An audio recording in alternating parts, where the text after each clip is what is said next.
Willkommen. My name is Sean Huggins. I'm an American living in Germany, and on this channel, I'm looking to learn all about life in Germany and Europe in general through watching silly videos and stuff on the internet with you guys. So if you enjoy, consider subscribing. We got new videos every single day. And today's comment of the day comes from Papa Asada. And they say, I feel like he uploads videos every day. That's fucking amazing, folks. I do upload a video every single day. That's why I say it at the beginning of every single video every single day. I've uploaded a video every day for almost 6 months straight now. Oh my gosh, time flies. But yeah, I mean, my goal is to keep uploading a video a day until, I don't know, until it makes sense to not upload a video a day, I suppose. But Papa Asada, thank you for the comment. Welcome to the channel, and let's get into today's reaction. So today we got an interesting title here, The Bit of East Germany That Might Still Exist. Not really sure what to expect with this one. Should hopefully be interesting. Let's find out together, I guess. Los geht's! 1990 was a big year in history. The Hubble telescope was launched into space, the Game Boy was introduced to Europe, MC Hammer told us that we couldn't touch this, and of course, the country of East Germany ceased to exist. Well, except that maybe it didn't. Now, many of you probably already know a decent amount about East Germany and how and why it fell, because, like all half-as-interesting viewers, you're a highly educated and sophisticated person, but on the off chance you forgot, let's do a quick review, starting at the beginning. About 13.8 billion years ago, the universe underwent a sudden expansion, changing from an extremely small, dense collection of matter. Well, we're really taking it back here. All right. I was not expecting this long of a history lesson. I might need to get a snack for this one. Everything. This would eventually lead to World War II, at the conclusion of which Germany was simultaneously occupied by a number of allied powers who had just picked up the W: the US, the UK, France, and the Soviet Union. The areas that the US, UK, and France had occupied were unified into a country called the Federal Republic of Germany, or as it was more commonly known, West Germany. The area that the Soviets had occupied became the German Democratic Republic, or East Germany. For the next 51 years, a period known as the Cold War, or as I like to call it, the Chile conflict, things stayed that way. West Germany, I like chili. Now I'm hungry though. Germany was a capitalist state that had independence and made the song 99 Luftballons, and East Germany was a communist state that was mostly run by the Soviet Union, and because of its struggling communist economy, could only afford 47 Luftballons that it had to evenly divide among its citizens. But then, in 1989, the Berlin Wall fell, and East Berlin and West Berlin all had a big party together, and for some reason David Hasselhoff was there, and soon after, in 1990, East Germany rejoined West Germany, and together they became the Germany we know and love today. Wow, One with Angela Merkel and giant mugs of beer and most of the EU's economy and impressive failures of infrastructure projects, and with the reunification of the two Germanys, the country of East Germany was no more. Except for Ernst Thalmann Island. Ernst Thalmann Island. No idea. Never heard of it. No idea what's going on here. Land, 10 miles or 15 kilometers long, and only 1,600 feet or 500 meters across, located off the southwest coast of Cuba in the Gulf of Calzones, which I have to imagine is the cheesiest, sauciest part of Cuba. Oh wait, damn, it's the Gulf of Calzones. Anyway, this tiny island just might be the last remaining piece of the East German Empire.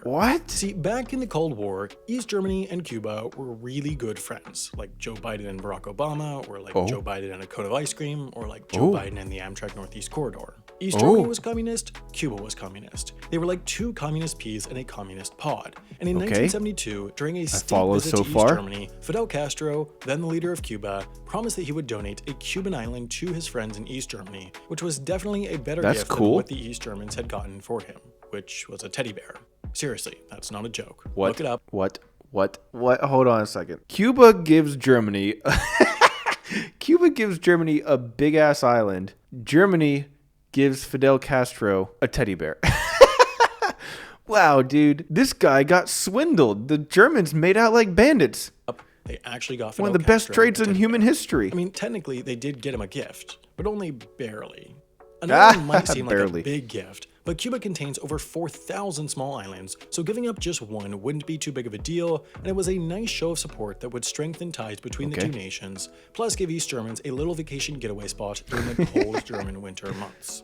Soon after his announcement, Castro held an event to make things official. During a state visit by an East German diplomat, Castro took the tiny uninhabited island that had previously been known as Cayo Blanco del Sur and gave it the equally tropical sounding name of Ernst Thälmann Island after a German communist named, you guessed it, Ernst Thälmann, who had been leader of the German Communist Party from 1925 to 1933. Ernst Thälmann Island had never been populated, but in 1972, the iguanas and birds who lived there were joined by a new friend, a massive stone bust of Ernst Thälmann himself. Things stayed mostly quiet there until 1975, when the East German government sent a singer to the island to record some footage for a music video, because after all, nothing says hip music like government-backed communist propaganda. Despite these efforts, Ernst Thälmann Island never really took off. It was kind of like Google+. Nobody ever went on it, and before long, it was completely and totally forgotten. So forgotten, in fact, that in all of the documents that were signed when East Germany rejoined West Germany, there was no mention of Ernst Thälmann Island, which means that it never officially rejoined West Germany, which in theory would make it the last remaining part of East Germany. But, as countless moons have taught us, there's often a difference between what happens in theory and what happens in reality. In 2001, a German newspaper suddenly remembered Ernst Thälmann Island and contacted Cuba to see what the deal was, and the Cubans responded that... Wait, they just contacted all of Cuba? They're like, hey, Cuba, what's up with our island? Can we get that back? Mallorca's kind of crowded this time of year. We need a new vacation destination. Actually, the transfer of the island had only been, quote, symbolic. Whether this is actually the truth is up to interpretation, which is why we say this island just might be a bit of East Germany. I feel like this wasn't symbolic at first, but then as time went on and the communist leaders fell, it was kind of like forgotten, kind of swept under the rug. But I feel like at first it was real. When the current German government was also asked to comment, they agreed, presumably because at that point, they had much bigger fish to fry than disputing the claim over a tiny island in Cuba that may or may not have belonged to a country that doesn't exist anymore, and it feels unlikely they'll change their mind, especially considering that these days, there's another island that's giving them plenty of headaches. Oh man, dude, that was actually fascinating. I actually learned something new in this video. Yeah, I feel like when this deal first went down and both countries were still communist, I don't think that it was just symbolic. I think it was half symbolic, but also kind of real, if I had to guess. But then as the communist regimes fell, leadership of these countries were passed over and transferred to more and more different people. I feel like it just kind of got forgotten and swept under the rug. And now here we are, however many years later. And of course, Germany's not going to go back to Cuba and be like, give us our island. We gave you a teddy bear. Obviously, Germany has way more important things to worry about than some little tiny island. But it is pretty fascinating nonetheless. I'd like to, however, pass the question off to you guys. What do you guys think of this? Do you think that Germany has a fair claim to this island? Is this the next Mallorca? Should Germany ask for this island back from Cuba or no?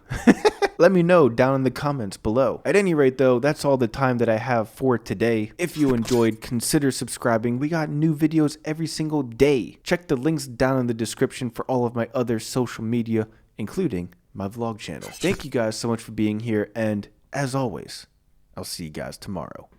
Peace.